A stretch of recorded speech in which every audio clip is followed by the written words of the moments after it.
So recently, here in Rhode Island, two mayors of Pawtucket and Central Falls called on the state and local officials to develop a preventative plan to keep Hasbro, which is one of the largest toy makers in the world, in their cities. It's a large company. It's 5.12 billion in revenue, 5,000 employees. I think about 1,000 employees in those two cities alone, which are pretty small cities compared to most.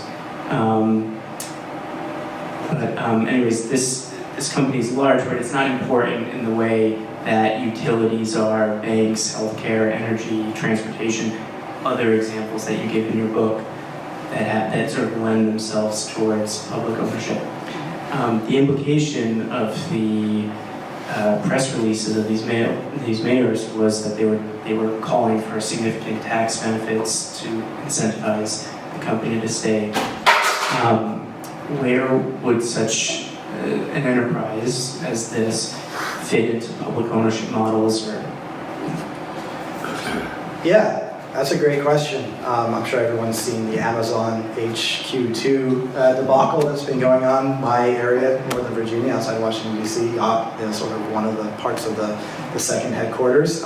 This smokestack chasing model of economic development is exactly what my organization was set up to try and counter, to try and provide an alternative, a community-based development alternative to this mad, suicidal race to the bottom on subsidies and tax breaks and so on and so forth. And so to instead build local economies, build wealth, to root capital locally, and to move up from there.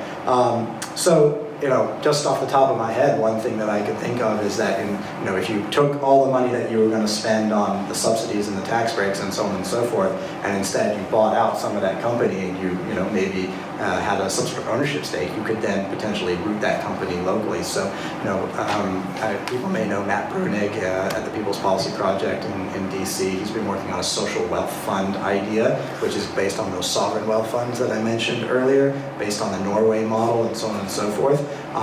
There's also these ideas around social wealth funds that are based on the Meidner plan in Sweden. I don't know if anyone's heard of that, but essentially in the 1970s, the left in Sweden, there was an economist, Rudolf Meidner, who put in place a plan, or he wanted to put in place a plan, that essentially said that every year that a corporation, any private enterprise in Sweden was profitable, a portion of its shares would be given to the workers into a trust for the workers. So essentially over the course of 20 or 30 years, the workers would buy out all of the capitalist industries in Sweden and they'd become the predominant owners of those.